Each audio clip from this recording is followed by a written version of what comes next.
But the latest and most mature model they've shown us for alumni outcomes allows us to take something like 25,000 City College graduates, and it's growing every year, and trace them from the major they took to every job in between graduating and where they currently are, and to do it in any direction. So we can ask, how many City College students or graduates are working at Goldman Sachs? And now let's go back and figure out where they started. And what we're learning is that we have a lot of misconceptions about the relationship between what we think we're preparing students for and where they actually are in the workplace. Just a quick example, probably the biggest career pathway coming out of our sciences is in the public schools at various levels. And that's shocking to our faculty in that area. And so we have a choice to make now. Do we change our curriculum to produce more research? We can do that. Or do we be a little more forthright and a little more directed at getting students who graduate from these disciplines into better and stronger, more powerful teaching positions? And you can do both of those things, but it always works better if you have data. So those are two kind of quick things that we're doing both on my campus and at the university.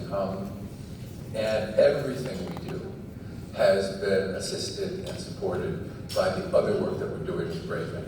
It helps guide our efforts and focus our initiatives, and we're grateful to be part of this family. So, thank you. Thank you. Actually, next panel? Who's introducing the next panel? I don't think it's me. Yep. Come on up.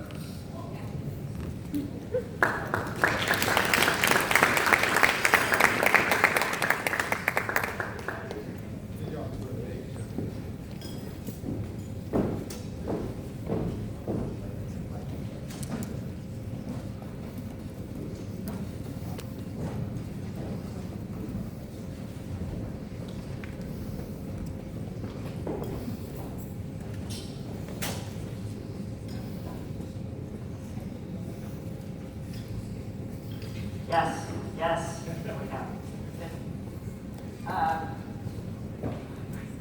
We're obscured by flowers.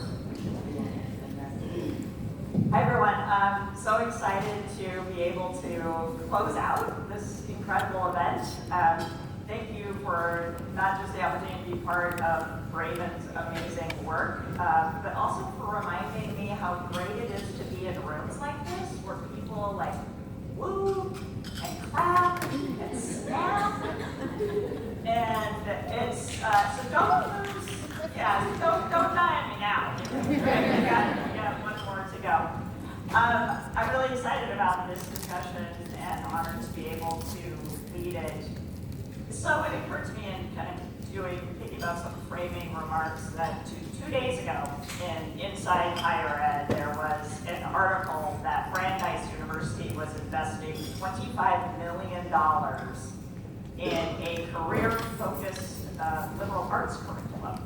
And in that same article, it went on to mention work by Oregon State that is doing a re-envisioning of their gen ed around a career focus, and then Georgia State that is working on micro-credentials. And it struck me that normally I would start a conversation like this with the sort of abysmal statistics about the lack of confidence in higher education, right? That the Gallup polls ongoing findings about how low these numbers are. The latest rate from July 2025 is that 42% of Americans have a great deal or quite a lot of confidence in higher education. That got touted because it was 6 points higher than the last time they had done it. We all thought that was good news, but still it's still much lower than we think it should be. But I always counter that statistic by saying that even at ACNU, in our employer research, we have found that employers have a much higher sense of confidence in higher education. And in fact, I can tell you an unpublished finding from our 2025 a study that is about to come out in a month that 70% of employers have a great deal or quite a lot of confidence in higher education. So it struck me that as we go into this conversation, I wonder, are we at an inflection point where we don't have to lament whether higher ed should do career readiness. Are we at an inflection point where it's really about the how and the for whom? And so I think if anything, we are really thinking about what does it mean to get into Georgetown Center on Education. The workforce would say good jobs. Who has access to those? How do we make sure that the way in which we construct this work isn't limited to the Brandeis and the Oregon states and the Georgia states, et cetera, that we really are reaching a level of scale and innovation and access for who gets to be on those career pathways to a good job.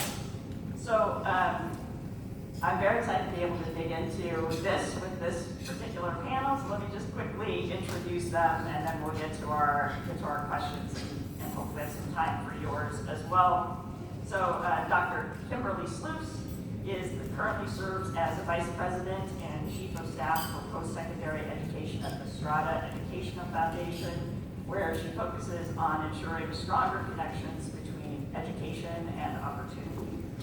And Dr. Harry Williams, at the end there, serves as President and CEO of the Thurgood Marshall College Fund, the nation's foremost organization exclusively representing the Black college community and its 55 member schools. And Tony Allen, the President of Delaware State University, one of the United States' finest historically Black colleges and universities. There's my whoop. Tony got it. Having launched his career as a speechwriter for then United States Senator Joseph R. Biden Jr., Dr. Allen has managed corporate reputations. Yeah, that's it. I thought you were. Managed corporate reputation for financial services companies before joining Delaware State. Okay, now on to the question. So I'm going to ask each of you quickly to respond to this question, which really sort of riffs off my opening, which is sort of the why now. From your vantage point, why has the focus on career readiness gained momentum in higher education? What do you think is driving that shift? Actually, I'm happy to start. First of all, hello everybody. I'm glad to be here, not in my connecting flight to Salt Lake City, where I was delayed from 10 o'clock in the evening to 7 in the morning. So I'm glad to be with you all. More importantly, relative to the question, I would frame it this way, because we're sort of Black colleges and universities. Interest, activity, and unique commitment from African American families across the country has not waned with respect to higher education. UNCF did a study, I think it was 3 years ago. What is the number one indicator for a low resource student actually entering the American middle class in the African American community? That was 3 years ago. It's still their attendance at HBCU. So I believe that the interest and activity relative to the African American community is clear. What I would say, particularly related to your opening comments, is we are now talking about what access might look like for a broader set of Americans. And I think that is where, quite frankly, HBCUs, MSIs, HSIs are uniquely positioned to fill that gap. So I like to think when we talk about higher education, and all higher education institutions are created the same, but there is a certain purpose for each tier of the folks that they're serving. And my sense of my students at Delaware State is that they have one specific purpose: to change the economic trajectory for themselves, their families, and their communities, and they're hoping they will do that by any means necessary. And we as Delaware State University, and I say my sister institutions across the country, need to be ready to support that in ways that we have not always been ready in the past. And that's about being contemporary, being consistent, and really bringing what I think are real world tools and practitioners to our schools in ways that higher education systems don't always do. Kimberly? I think this question on sort of where does the momentum towards this career readiness, sort of strategy come from is such a good one, and I think it could be answered in so many ways. I mean, we could just look at the news and see that sort of doom and gloom that Ashley, projected at the beginning, where folks really are seeing sort of waning confidence in higher ed and and questioning whether or not there is value in pursuing a degree after graduating from high school. I spent most of my career on college and university campuses in student success roles, and so I tend to think about this question a little bit more personally, where year after year would greet students and families coming to the university, putting a lot of hopes and dreams and expectations in the idea that this would transform, this experience of college would transform their lives. And we spent a lot of energy, helping to make sure that they got to graduation and celebrated, very much with them and their families when they reached there. And what I saw was that most students, they would come, they'd work hard, they'd earn good grades, they'd graduate, and they would go on to great success after graduation. But what I also came to know after lots of time on a campus is that didn't turn out quite that way for every student. And there were students who did sort of all the right things and didn't experience that sort of vast opportunity and success on the other end. And so what I know now, working at Strata, is that wasn't about one institution. That there were many students out in the world who for whom that was the case. And while college in the aggregate for sure is worth it and does pay off for most students, I think this sort of realization that there's a share of folks for whom it's not really turning into opportunity has created sort of a collective, sort of compelling for all of us to feel motivated to work together to ensure that every student who invests in themselves by pursuing education after high school gets great outcomes and great opportunity on the other end of that. And so I'm really proud and I think encouraged to see this sort of evolution of our commitment to think about student success as not just access and not just completion, but really inclusive of career success on the other end. Ashley, thank you. And I'm going to answer a little bit differently. First of all, in my bio, you failed to mention that I'm on the Braven National Board. That's a big deal, y'all.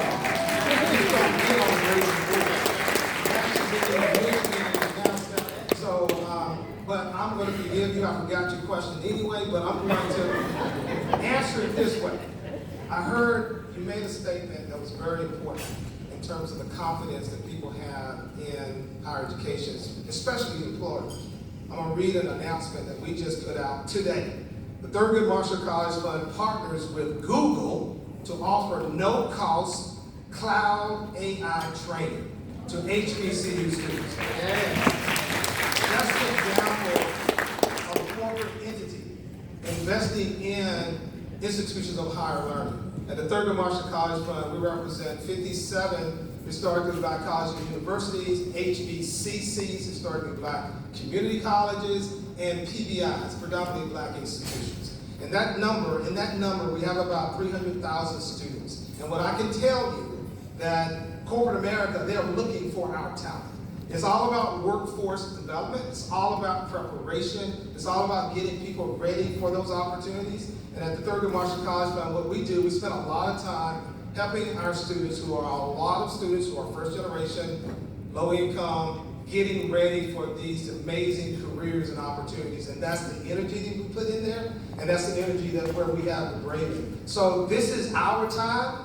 This is our moment. So this is the way we should lean in a very positive, very confident, very bold way, because the reality, these students are best that you can get. And so when you have this type of student, it's all about getting them ready. So our institutions have done a great job of getting these young people ready and prepared for these opportunities. Carrie, let's just say we do more one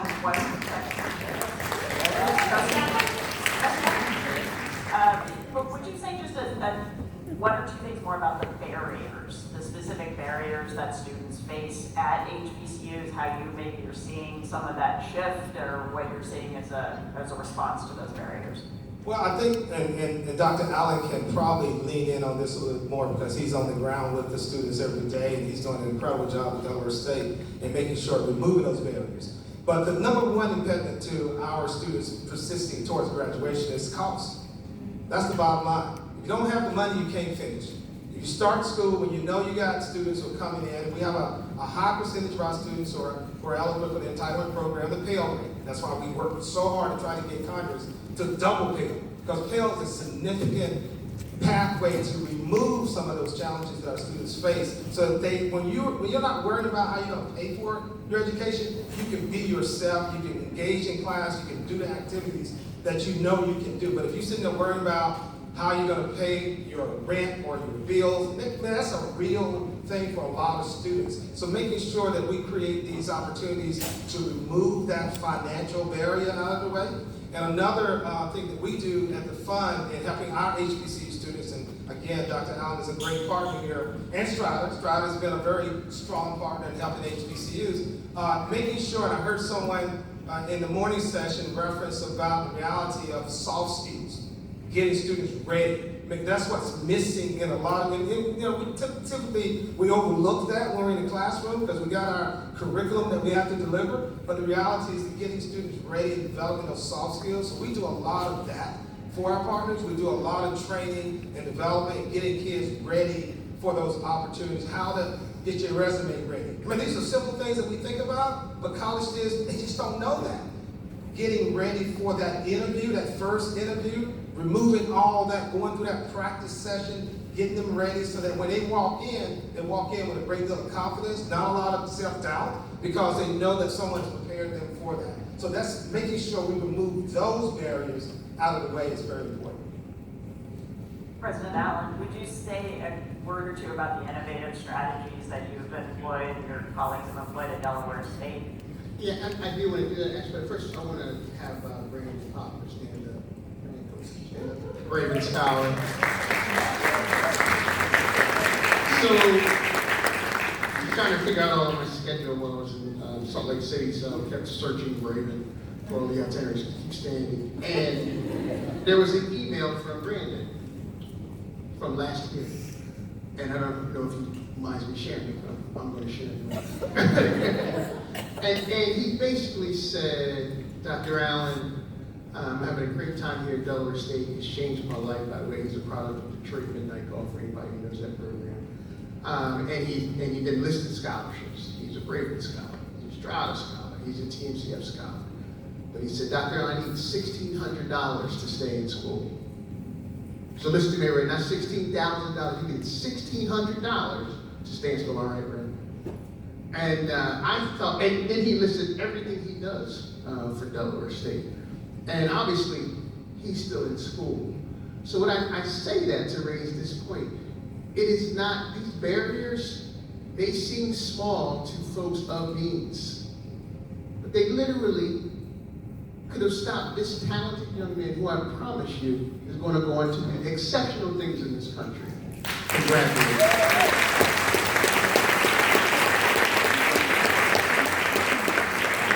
You may be seated. With respect to your question, I actually want to go into reverse, because one of the things I think we have to start thinking about as college and universities is how we deepen the talent pipeline. How can we start earlier? So at Delaware State, and this is really Dr. Williams' brainchild 10 years ago when he was at Delaware State University, he started this thing called the Early College School. We now have 600 7th through 12th graders on our campus who can take up to 60 college credits before they ever graduate. I mean, so we're ever admitted into any college. And here's what's great about that. About 58% of them come to Delaware State, which is fantastic. But we just last spring awarded our first 2 students from early college school. They got their diploma on a Thursday, and they got their associate degrees on a Saturday, all because they're in this program. I say that because now there are schools across the country, one of which is in Jamaica, Queens, called the Early College HBCU Preparatory School. Just launched 2 weeks ago in Jamaica. And they have 100 students there. We are their exclusive Delaware State University partner. There were 1,000 applications for 100 slots. And those students were able to earn up to 64 college credits. And all 100 of them can earn their high school diploma and their associate's degree before they're ever admitted into any university. I say I like to say, think about, particularly for the employers, if you started using your education partner early in the process. So 7th grade is 12 years old, and you could follow them on several career pathways where they end up at a school like Delaware State, continue that notion while they're in school, and then create these programs like Braven that puts those practitioners in their face in a mandatory way for all sophomores at Delaware State. What kind of quality employee would you get recognizing that they have started their workforce preparedness and readiness at 12 years old? That's what I think we have to think about. I think in some ways that's the missing link. I also think that HBCUs are particularly capable of doing this in a very responsible way, and I think Braven can be a useful partner in that regard. Appreciate that. Kimberly, let's talk about Strata a little bit. What have you learned from Strata's made? You've already heard, everybody's heard that Strata's made a number of investments in this area. And I'm well aware, as some others probably in the room, are Strata's coaching principles that you've come out with. What have you learned from Strata's investments in connecting career skills? Well, let me first just say none of this happens without the good work of lots of the folks in this room, and I just will say we have nothing to talk about in terms of what we're learning if it isn't for the good work you all are doing. So just want to say thank you to Braven, who's been a longtime partner, obviously to Delaware State and our HBCU programs, and Vincent, it's so nice to meet you, just as a partner in the CUNY system. So, plenty of this is just me sort of sharing insights from the good work that you all are doing.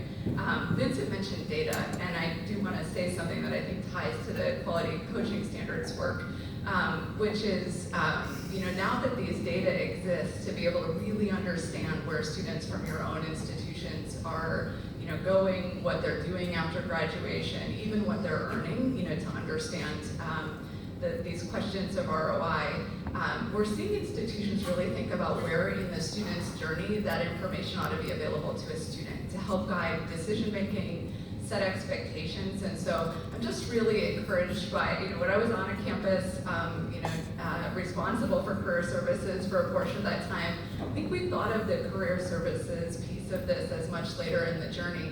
And we're seeing that sort of pushing of the being able to imagine and understand what students who've gone before me in a particular program at this institution, so where are they now, to help me really guide my own decision making. And so I think this is a really powerful unlock for data that helps students on the front end of their journey. So I'll share that one. Second, I think this is really important. An observation I have is the shift towards career, sort of centered thinking for students on their educational journey is not a shift away from particular majors. This is an and, not an or, and so there are certain majors where the path is not quite as clear. So you think about humanities majors. I was a sociology major. There's not as clear of a path. And so I think there's an emphasis being put on what additional things are necessary for a student where that path isn't quite clear. And much of that is the same good lessons, of what Braven is teaching all of us about what is transformative for students in terms of opportunity. Another great example of that work is out of the University of Texas system, where they're actually experimenting with combining the earning of an industry-recognized credential alongside a degree program. So you think about a student studying history who's graduating also with a data analytics certification. What does that change in terms of their opportunity on that, that first job in particular? And so lots of great ideas out there that really don't mean a shift away from particular majors, but really what is additive and how are we ensuring that every student can pursue what they want and have sort of a good quality outcome on the other end. Two other quick insights. One is that if we want to get to everyone, we need to go where students already are. And so, Vincent, I so appreciate your comment. I think you said something like, this isn't something we do, this is something we are, if we're successful in this work. And I would just say great examples of thinking about transforming curriculum and things like transforming student jobs on your campus to really be much more tools for career readiness. And then just lastly, because I know there's lots of employers in the room, I would say an observation I have from our work is that this works best when employers are at the table too. And there's a real win for employers, there's a real win for higher ed, but most importantly, the folks who win most when those things come together are students and graduates. Actually, let me add to what Karen said as it relates to opening up for all majors. This new initiative that we're partnering with Google is open for all majors. So the students will get a certificate from Google, and it's about it's just having this, it's a differential, right? You have it on your resume so that you can be competitive when it comes time when you're starting out for an opportunity. So opening up to all, it's a one way of making sure that people have access to these programs, because certificate programs are very, very important, and the way you use those can be very beneficial. We found in AEC News employer research too that employers report that they want the college degree plus. Like how do we add to that? We think about micro credentials, but going back, Kimberly, you invoked employers, and we often talk about what do we do on the curricular side and co-curricular side, how are we dealing with advising, but let's talk about employers. So going back to you, Harry, what should employers be thinking about in the hiring and the recruiting process so they're not missing the potential of students who are coming out of HBCUs and other kinds of institutions like those, but also high potential students everywhere? Yeah, so we have about 200 corporate Fortune 500 companies that we work with, and we do a big career fair every year. We'll invite 500 of our top HBCU students to Washington, D.C. or New York, and they spend a week interviewing with corporations for jobs and internships. And one policy that we have, we don't do any free internships. All the students who come through, they're going to get paid for their internship. We don't give free services away because these students earn that. And we're really firm about that, and they will respect that when you come in, because we know what you're producing here at this great university. We know it's worth something. And so therefore, if it's worth anything, you're going to make that investment. So we're very clear on that. We're also clear on making sure that the students get top dollar for internships. They don't lowball them either. When the negotiation process, we make sure that is happening with our corporate partners. So the key word for us is that we are partners. It's not a transaction that you're just getting somewhere. We're not a headhunter type organization. We are a partner, meaning that when our students come from different backgrounds, and if you're the first person in your family to go into corporate America, there's some things you just don't know. And so we make sure we're educating them on those activities so that they can survive when they get in that space. And that's what's happening here with Braven, making sure that our students understand that. And so when you're working with your corporate partners, and corporate partners in here, the key word for us is partnership and long-term engagement. It's not a one-time deal. We have multi-year partners at the Thurgood Marshall College Fund that's been with us, in some cases over 30 years, because they know the quality that they're going to get. We have this thing what we call an HBCU brand promise. We say, if you get an HBCU student, you're going to get this. You're going to get someone that's got grit. You're going to get someone that's got incredible work ethic. You're going to get someone who's very resilient. They can bounce back. Because when you're in a tough environment, you have to be able to bounce back. You have to be able to pick yourself up. And corporations like that, where they bring in a talent in their workforce, someone that's going to work really, really hard. And we say very clearly, you're getting nothing but the best, and you're getting leaders. Saw Brandon who stood up. Brandon is a leader. That just didn't happen accidentally. Yeah, his parents had a lot to do with that. But coming on a campus, you get those skills instilled in you, and you leave that campus knowing you can do whatever you want to. And that's part of what you get. So when we go and represent our students before corporate America, we're very bold and confident because we know that they're going to deliver from that perspective. So it occurs to me there's a third stakeholder here at least, which is we've got higher ed, we've got employers, but there's also policymakers, right? There's also the ways in which the things we want to do are obstructed, or I think all of us are feeling some of those obstructions right now at the policy level. So, Tony, would you say a bit from your perspective, someone who's worked at the institutional level and the national level, what are policymakers? What would you recommend for policymakers as ways to support this work? How can people advocate for those policymakers? So there are two things that come to my mind. First is paving the way for more practitioners to be connected to our respective universities. What I mean by that is, it is great for lots of Fortune 500 companies to come to our schools looking for rising juniors and seniors for internships and placement. That is not enough for our high schools. So really having them in public-private partnerships, coming into university from the moment that our students walk in the door is powerful. And it allows us to create unique opportunities for them before they're ever thinking about, I'm going to employ this kid, or this is the place I'm going to work. But what are these students like? What are they looking for from their respective corporations?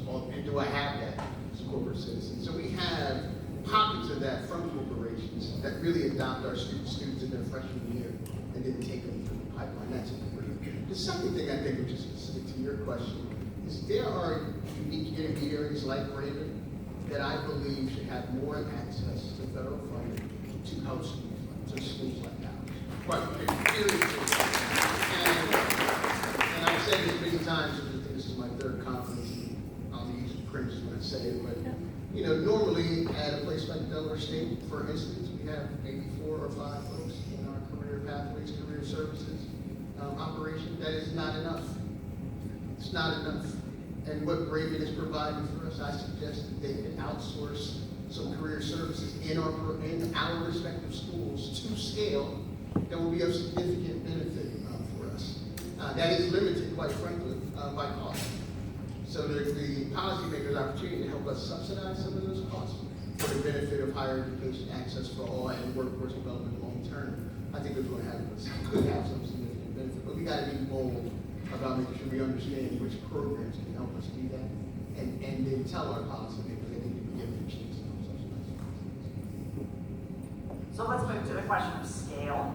And I think probably the Achilles heel in higher education are islands of innovation, and we are often wrestling with this question of scale. So, Kimberly, what would you say around, what are you thinking when how we move to scale levels of innovation? How can national organizations work in partnership with higher ed institutions and employers to achieve some level of scale with these initiatives?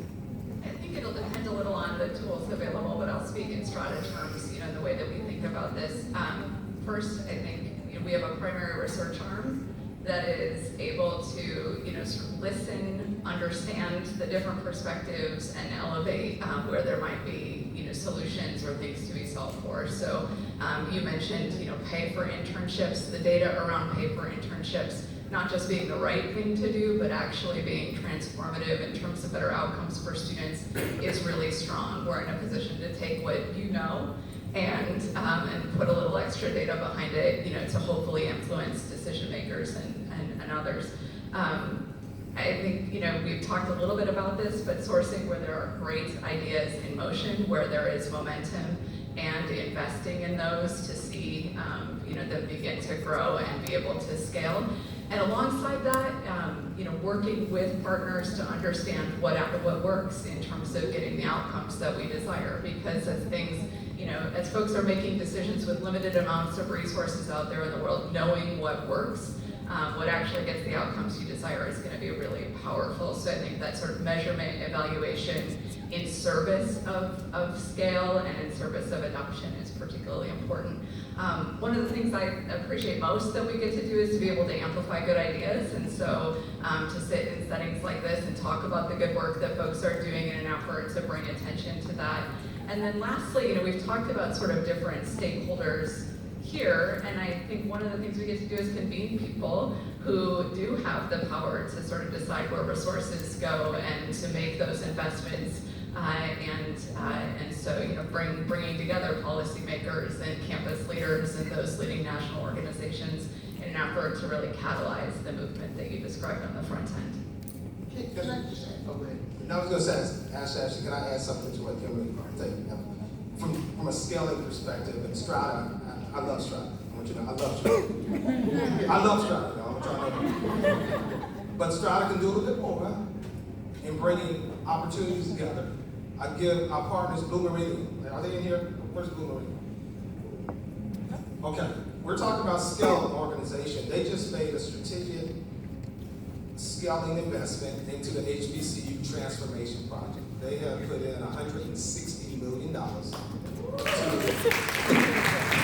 it's all focused on scaling. How do we take what we know to make it better? How do we share that with others? So philanthropic organizations have an opportunity to do something big and bring it to the power that we have is to convene. to bring people together and bring schools together. I mean, so I think this is a great opportunity to continue this message out to philanthropic organizations that making these strategic investments in San Jose, this institution here, you're going to see a big return on that from that perspective. But if you can get more institutions together in a consortium or a cohort model, you can even get a bigger impact from that perspective. So I think that's a great opportunity.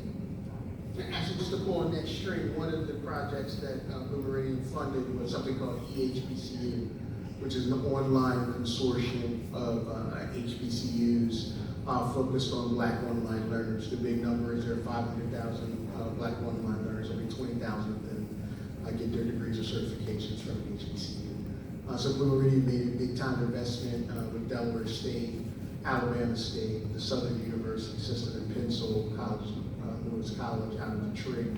And we think that's going to pay really big returns, not just for traditional undergraduates, but for near completers, folks who dropped out of the system at whatever time, for whatever reason, will now have an opportunity to complete that degree in real time. The only other thing I'd say is back to the policymakers, but again, really came under Harry's tenure at Delaware State. You can advocate in your respective local municipalities and state governments as well. Now, about 10 years ago, Harry developed this scholarship called the Inspire Scholarship. It was a 2-year scholarship for Delaware State students with graduating Delaware High School seniors with a 2.75 and are interested in public service who were committed to going to Delaware State. The state of Delaware would pay 2 years. That is now a 4-year full tuition scholarship for anybody with 2.75. Let me tell you the results. We have the largest incoming freshman class this year in Delaware State University's history. Of those in-state students, 75% of them are Inspire scholars. 75%. So I do think that pulling on that string relative to eliminating barriers, which is where we all first started, is a real critical opportunity for us. And we can get some scale, not only at the federal level, but in our local governments. All right, lightning round. The lightning round, because my favorite show is Wait, Don't Tell Me, so this is my favorite part of the whole show. Okay, lightning round is prediction time. What is one way that the economy is going to change? What is one way that career readiness is going to be different 5 to 10 years? And what's one thing that higher ed needs to do to evolve to meet that change? That is not a lightning round. It is because I said what? I'll give one. Strata is going to give Braven $100 million.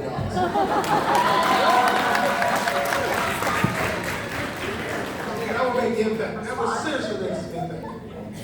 You know, I'm going to borrow this. I think this becomes who we are, not something we do. Is sort of the way I imagine the future. And I think, we're hearing great examples of what's already being done to do that. I'm inspired by Chancellor Garcia's work here in the state of California to really set that as a benchmark for every institution, every student. So in addition to the $100 million somebody just committed, I think we won't be talking about this as sort of a ride alongside, but it'll just be the fabric of who we are.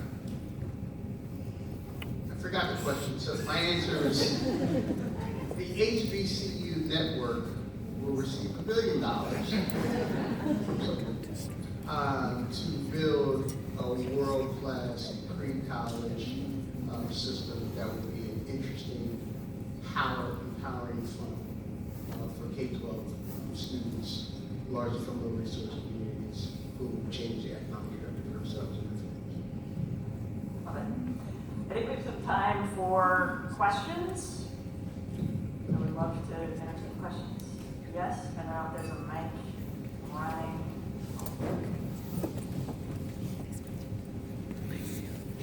This was awesome. We'd just love to keep going on this string. Is the mic work? You can hear me? Okay. Just want to keep going the string you're pulling. And at least one of you is working with kids a lot every day. I know that. And so, without even adding new money to the system, we have an understanding the changes in youth development, which we heard some about today. Like there are millions of college seniors who right now have a lot more money being invested in them than a Pell Grant.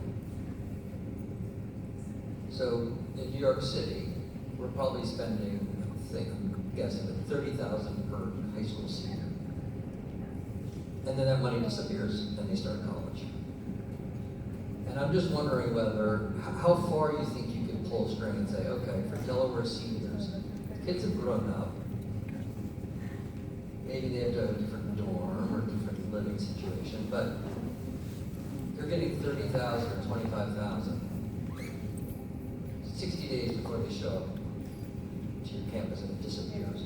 What if you said to them, come here a year earlier. Let's look at that senior year. How much value are we getting out of it in Delaware or in New York? And we'll take the $30,000 and use that to help pay for your college degree.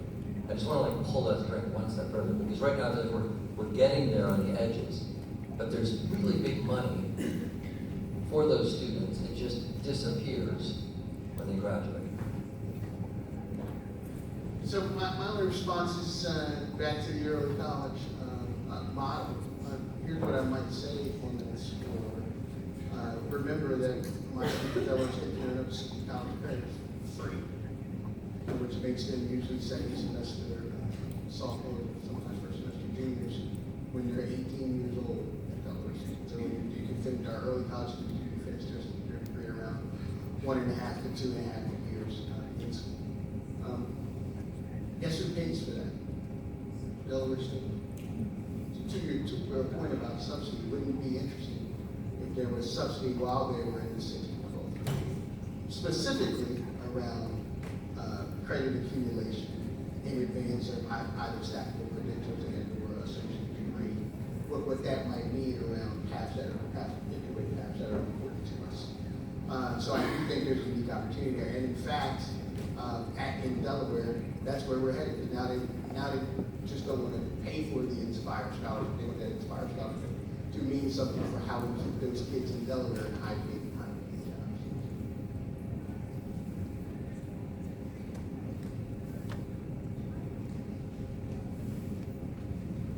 Hello, thank you all for being here. I've learned so much. My name is Celine Chandler. I'm a recent graduate here at San Jose State. I have a little cousin. I'm a sociology major, so I think it's important to highlight this is what sociology majors do, and it was kind of confirmation for me as I'm searching for a full-time opportunity. And I'm a sociology major looking at all the AI and the certifications and the tech things required for me, and even in non-tech roles. So I'm wondering, is there, other than just the certifications, but what can the universities do to support recent graduates or even graduates 5-10 years out as the economy shifts toward more AI and machine learning? And earlier, I know you said that it's not about changing people's majors. I have a little cousin at Delaware State University. She just got in.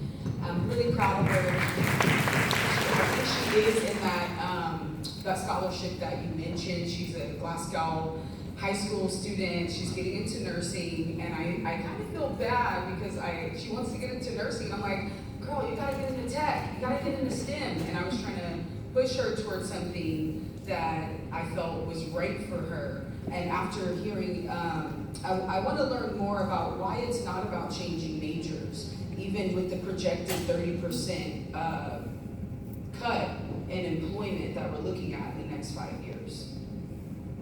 Well, as another sociologist on the panel, don't stick with sociology. 100%.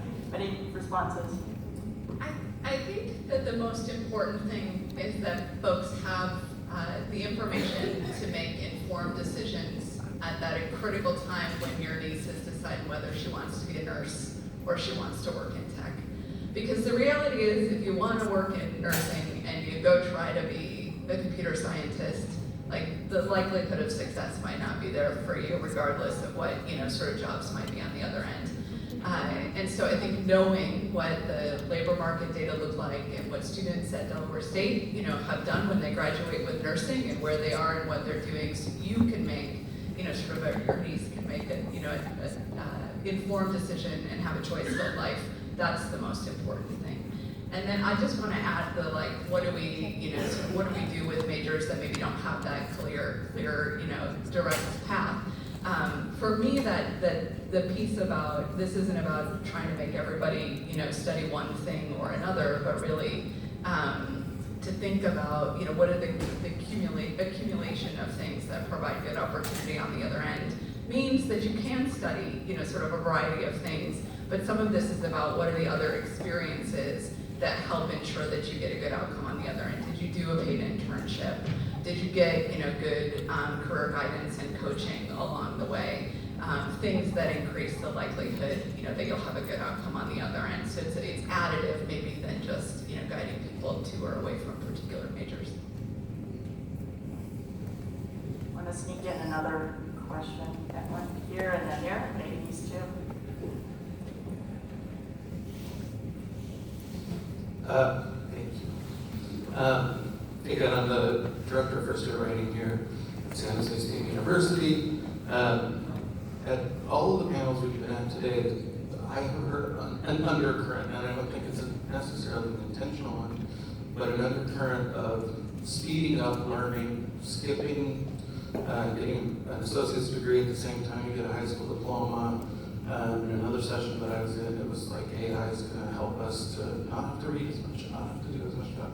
And so somebody particularly invested in students in their very first year, and knowing that students really struggle in that first year to feel like they belong, right? Independent of what their career trajectory is, independent of what they're learning, I get a little itchy when I hear skipping things. And I know that there are ways that we can fix what we do or improve what we do to strengthen students' experiences and all those sorts of things. But I get itchy when I hear, let's get over it. So, I know that's not what you're saying.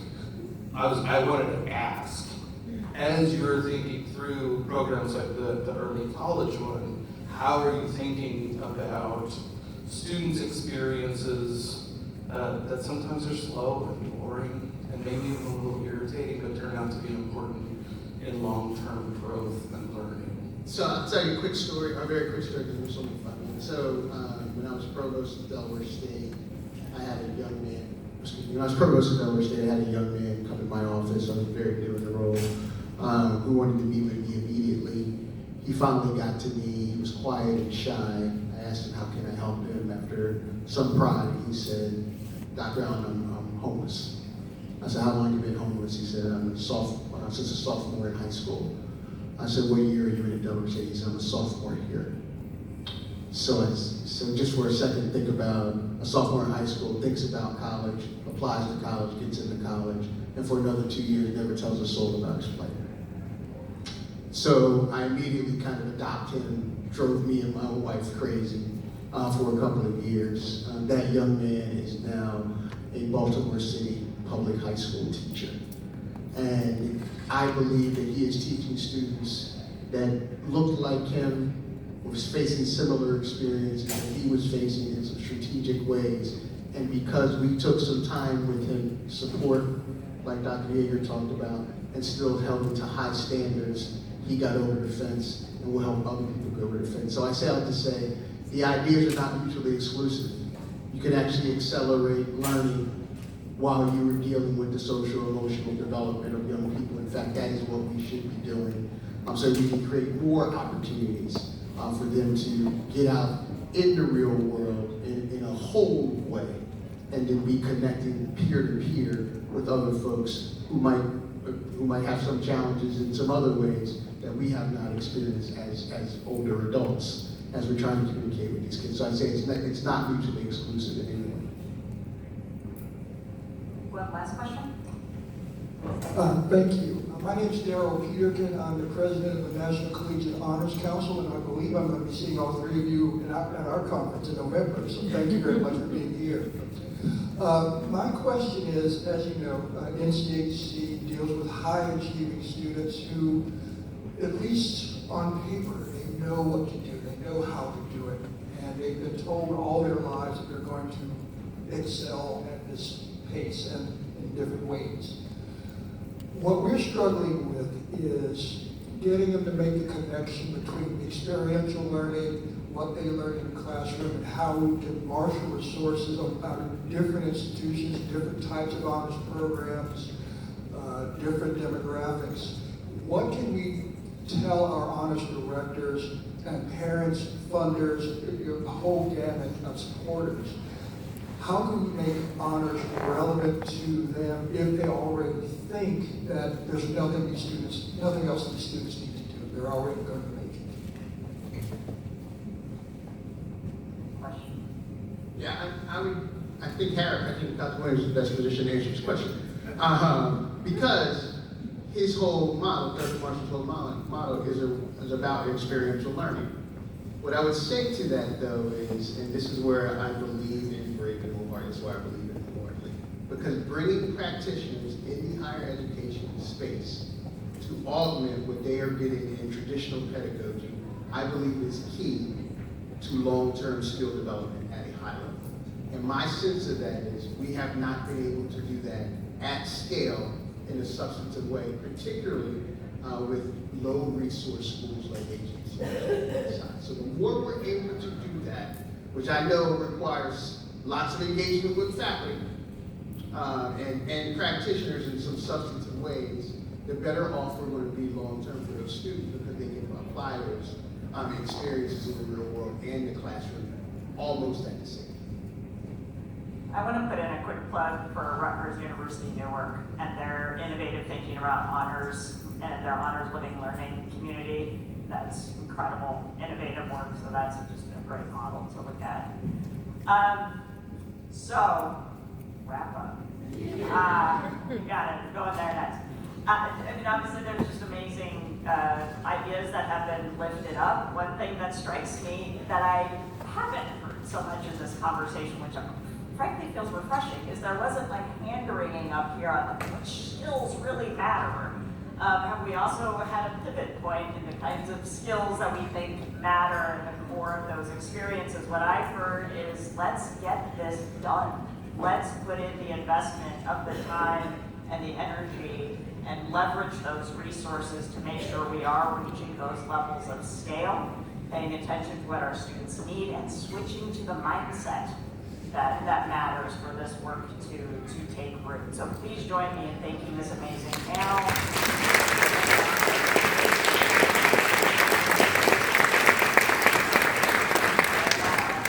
And now I'll hand it over to Diana Fong, the Bay Area Director, Braven Bay Area Director.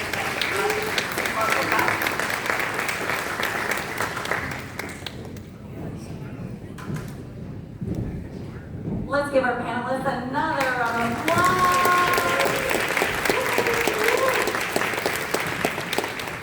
All right, y'all, I can't believe it's time to close out the day. I just wanted to take a second to thank our host, our campus partner, our OG influencer, San Jose State.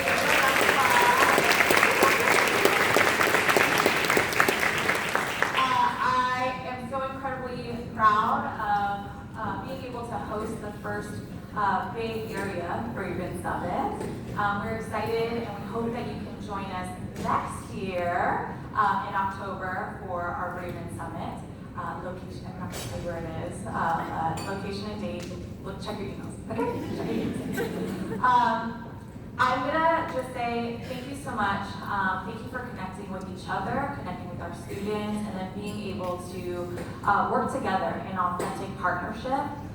This authentic partnership isn't transactional, right? It's multi-year, multi-generational, and for the folks who've been with us since day one, ride or die, and to the folks who are brand new to us, thank you. Welcome to the Braven Network, to the Braven family. And we hope you enjoyed yourselves today. Before I let you all go, I'm gonna do something that is like call and response. I was a teacher, I started out in 3rd grade. So it's only gonna be as cool as you all like participate, okay? Okay, so I'm gonna say something and y'all are gonna call it out, okay? But I need you to stand up so we can do it. Are you ready? Shake it up, shake it up.